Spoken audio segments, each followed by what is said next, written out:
मस्जिद अक्सा के पहलू पर मिसाइल हमला रात गए इसराइल की जानिब से खौफनाक बयान जारी हुआ है। हंगामी तफसीलात हैं जो आपके सामने रखनी है। इसके साथ ही साथ ईरान की अमेरिका और इसराइल से जंग की ताज़ा तरीन अपडेट्स भी इंतहाई अहम हैं। बिस्मिल्लाहिर्रहमानिर्रहीम, अस्सलाम वालेकुम। मैं हूं मखदूम शहाबुद्दीन। 17 मार्च 2026 मंगल का दिन। नाज़रीन इकराम, कुछ इंतहाई आम तरीन डेवलपमेंट्स हैं। एक जानब तो मस्जिद अक्सा के हवाले से तशवीशनाक अपडेट है। इसराइल की तरफ से एक हंगामी बयान जो है वो जारी हुआ है। इस बयान को समझना और इसकी तह में जाना बहुत ज़रूरी है। तो वहीं दूसरी जानब इस वक्त ईरान की अमेरिका और इसराइल के साथ जंग जो है उसकी ताज़ा तरीन डेवलपमेंट्स क्या हैं, एग्जैक्ट खबरें क्या हैं, सनसनी को पीछे छोड़कर जो असल खबर है उसकी बात कर लेते हैं। लेकिन उससे पहले अगर अभी तक आपने इस वीडियो को लाइक नहीं किया तो लाइक ज़रूर कर दें। आपको मालूम है कि हमारे इस चैनल को रिपोर्ट किया जाता है पाकिस्तान मुखालिफ मुतअद्दिद अकाउंट्स की तरफ से। इस रिपोर्टिंग का असर ज़ाहिर इसी तरह से होगा कि आप इस वीडियो को लाइक करें, एक के बजाय ज़्यादा से ज़्यादा कॉमेंट्स करें, और अगर हो सके तो इस वीडियो को आपने मुख्तलिफ व्हाट्सएप ग्रुप्स जो हैं उनमें शेयर भी करना है। पहले ईरान की जो जंग है उसकी कुछ ताज़ा अपडेट्स ले लें जी। ईरान के पासदारान इनकलाब जो है उसकी जो नेवल एक यूनिट है उसके चीफ ने इंतबाह जारी किया है कि जजीरा खार्क पर हमला आलमी तवानाई मार्केट की बुनियादें हिला देगा। ईरान के पासदारान इनकलाब की बहरिया के चीफ एडमिरल अली रजा तंगसीरी ने कहा है कि जजीरा खार्क पर हमला आलमी तवानाई मार्केट की बुनियादें हिलाकर रख देगा और खार्क पर हमले तवानाई कीमत और तरसील पर गैर मामूली असरात मुरतब करेंगे। उन्होंने कहा कि आबनाए हुर्मस पर हमारे कंट्रोल के असरात सबके सामने हैं और इस सब के अंदर डोनाल्ड ट्रंप जो है वो पहले ही खार्क जजीरे पर ईरान की मिलिट्री इंस्टॉलेशंस पर तो हमला कर चुका है। लेकिन अमेरिका ने ऑयल के जो भी तनसीबात और जो एसेट्स हैं ईरान के इस जजीरे पर, जो कि 90% ईरान का तेल यहाँ से होता है जी, चलता है सारा मामला, तो तेल की तनसीबात को अमेरिका ने हाथ भी नहीं लगाया। नुकसान तो दूर की बात, तो अब 5000 मरीन्स और बाकी चीज़ें, तो ईरान जो है वो अब इस मामले को लेकर बहुत सीरियस है। वहीं दूसरी जानिब अहम तरीन चीज़ यह है कि अमरीकी सेंट्रल कमांड सेंटकॉम के मुताबिक ईरान जंग में ज़ख्मी होने वाले 200 अमरीकी फ़ौजी जो हैं उनमें से 10 फ़ौजी शदीद ज़ख्मी हुए हैं। देखिए, अमरीका के बेसिस अगर तो नाकाबिले तस्खीर होते, वहाँ पर थार्ड और पेट्रियट मिसाइल डिफेंस सिस्टम जो है वो इतना बेहतरीन होता कि ईरान को इम्पैक्ट न डाल सकता। ईरान की मिलिट्री को जिस तरह से अमेरिका या ट्रंप अमरीकी अवाम के सामने अपनी कामयाबी रखते हैं कि हमने तुन के रख दिया, हमने तो ख़त्म कर दिया, बैरिया को कहते हैं ट्रंप साहब के ख़त्म कर दिया। वहीं दूसरी जानिब आबनाए हुर्मस जो है वहाँ से कश्तियाँ गुजार नहीं रहे, मदद मांग रहे हैं दूसरे मुल्कों से, उस पर फ्रस्ट्रेट हो रहे हैं, नेटो के ममालिक जो हैं उन पर चढ़ दौड़े हैं। ये सारी चीज़ें ट्रंप साहब कर रहे हैं। लेकिन अब आप ये देखें कि 200 अमरीकी फ़ौजियों का ज़ख्मी होना, 10 का इंतहाई शदीद, और ये वो फिगर है जो अमरीका की सेंट्रल कमांड खुद जारी कर रही है। तो इसका एक ही मतलब है कि ईरान के मिसाइल जो हैं वो मशरक़ वस्ता के अंदर मौजूद अमेरिका के अड्डों पर ना सिर्फ इम्पैक्ट डाल रहे हैं, ना सिर्फ वहाँ की तनसीबात का नुकसान हो रहा है, बल्कि वो मिसाइल और उनकी तबाही जो है उससे अमेरिका के जो फ़ौजी हैं वो भी महफूज नहीं है। तो ये एक बड़ी अहम तरीन चीज़ है। अच्छा भाई, दूसरी जानिब एक और डेवलपमेंट आई है, उस पर अगर हम बात नहीं करेंगे तो ये ज़्यादती होगी।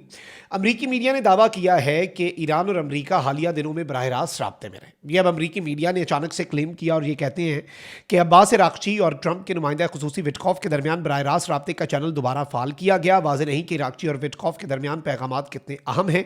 जंग शुरू होने के बाद फ़रीक़ैन के दरमियान ये पहला बराह रास्त राब्ता है, ये कहना है अमरीकी मीडिया का। अमरीकी मीडिया के मुताबिक ईरानी वज़ीर ख़ारजा ने विटकॉफ को पैगामात भेजे जिनमें जंग खत्म करने पर तवज्जो मरकूज थी।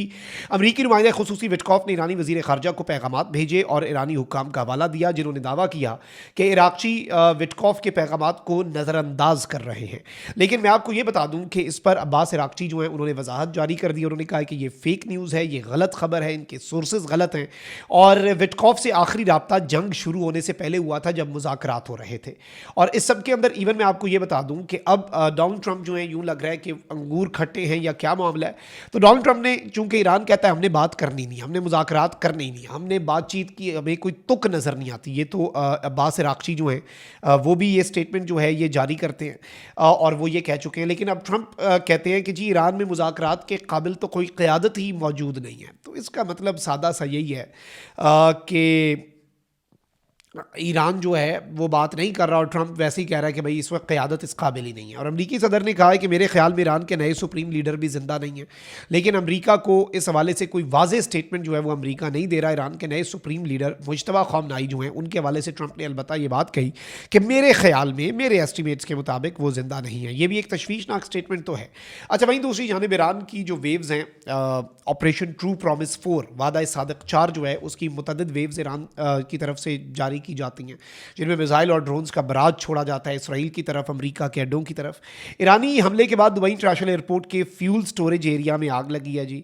इसके साथ ही साथ कुछ और बड़ी आम तरीन चीज़ें हुई हैं, कुछ और बड़े अहम तरीन मामलात जो हैं उनमें अच्छी खासी जो है वो तबाही हुई है। लेकिन अब अल जज़ीरा की जो खबर है उस पर आ जाते हैं, जो कि मस्जिद अक्सा के हवाले से है। और इसराइल ने ये क्लेम किया है कि अल अक्सा मॉस्क जो है, यानी मस्जिद अक्सा, और जो एक चर्च है of holy sepulchre, if I am pronouncing the name right, तो इनके करीब इसराइल का ये क्लेम है कि मिसाइल का मलबा जो है वो आकर गिरा है और तबाही हुई है। यानी मस्जिद अक्सा के पहलू में तबाही की इसराइल की तरफ से स्टेटमेंट जारी होती है। इसराइल की पुलिस ने कहा है कि जी मिसाइल और इंटरसेप्टर सिस्टम जो है, जो कि हमने इंटरसेप्टर सिस्टम लगाया हुआ है मुतअद्दिद सेंसिटिव रिलीजियस साइट्स जो हैं उनमें, यरूशलेम में, जो मकबूजा यरूशलेम है और उसकी जो ओल्ड सिटी है, तो उसमें ये कहते हैं कि हमारा एक पूरा मिसाइल डिफेंस सिस्टम है कि हम इन सेंसिटिव मजहबी जो तनसीबात हैं उन्हें बचा सकें। लेकिन वहाँ पर क्या हुआ कि मिसाइलों के और इंटरसेप्टर मिसाइलों के जो आप कह लें कि मलबा है, आपस में लगे जी, ईरान का मिसाइल आ रहा है, ये अब इनका क्लेम है, और इंटरसेप्टर मिसाइल और उसके मलबे से यहाँ पर कुछ करीब आकर मस्जिद अक्सा के गिरे और तबाही हुई है। अथॉरिटीज़ ने कहा है कि जो मलबा है या फिर जो तबाही है वो मस्जिद अक्सा के करीब, मस्जिद अक्सा का कंपाउंड जो है उसके करीब, और जो ज्यूइश क्वार्टर है उसके करीब एयर डिफेंस सिस्टम ने जब मिसाइल्स जो हैं यरूशलेम के ऊपर इंगेज किए तो उनके भी करीब आकर गिरे। और ये कहते हैं कि during the recent Salvo missile fired from Iran toward Jerusalem several intercepts occurred over the city, कि हमने मुतअद्दिद मिसाइल जो हैं वो इंटरसेप्ट किए हैं। और ये कहते हैं कि जी बहुत ही सिग्निफिकेंट साइज़ जो है वहाँ पर हमने देखा है, बड़े साइज़ के जो इनके पीसेस हैं मिसाइलों के वो आकर गिरे हैं। और मिसाइल हमला जो है वो मस्जिद अक्सा के कंपाउंड के बिल्कुल साथ हुआ है, यानी मस्जिद अक्सा के पहलू में हुआ है। अब ये एक बड़ी तशवीशनाक सी स्टेटमेंट है, जारी बात है मुसलमानों के लिए भी, कि मस्जिद अक्सा तक अगर ये जंग जा रही है। और चूंकि ईरान पहले ये बात कर चुका है कि जी फॉल्स फ्लैग जो है वो करने की कोशिश की जा रही है, और शाहिद ड्रोन्स जो हैं उनकी तर्ज के कुछ ड्रोन्स जो हैं वो बनाए जा रहे हैं ताकि कुछ मुल्कों पर हमला करके, कुछ ऐसी कार्रवाइयाँ करके सेंटिमेंट जो है वो ईरान के ख़िलाफ़ किया जा सके और आलमे इस्लाम जो है उसे ईरान के साथ, इस्लामिक स्टेट्स को ईरान के साथ लड़ाया जा सके। ये ईरान ऑलरेडी स्टेटमेंट दे चुका है, ये बात मैं नहीं कर रहा। और अब ये जो अटैक है इसके हवाले से ईरानियन मीडिया को जब हमने देखा तो वो ये कह रहे हैं कि भाई हम ऐसी वैसी कोई चीज़ मस्जिद अक्सा के करीब भी क्यों जाए, और इसे वो एक डिफरेंट एंगल ज़रूर दे रहे हैं कि भाई ये इन्होंने खुद ही स्टेटमेंट जारी करके खुद ही कुछ मामला और इस तरह की बातें, तो वो भी एक फैक्टर है जिसे समझना ज़रूरी है कि ईरान जो है वो इसके ऊपर क्या कह रहा है। लेकिन इसराइल की तरफ से मैं ज़ाती तौर पर समझता हूँ कि स्टेटमेंट का जारी होना, मस्जिद अक्सा का जिक्र होना, मस्जिद अक्सा के पहलू में कंपाउंड के साथ मिसाइलों के टुकड़ों का और इंटरसेप्टर्स के टुकड़ों का आकर गिरकर तबाही जितनी थोड़ी बहुत मचाते हैं, इंटरसेप्टर मलबा होता है ज़ाहिर बात है, लेकिन उसका आकर गिरना और उसके हवाले से ये ख़बर भी मुसलमानों के लिए और आलम इस्लाम के लिए बहुत परेशान कुन और तशवीशनाक है। अपना बहुत ख्याल रखें। अल्लाह निगहबान। पाकिस्तान जिंदाबाद।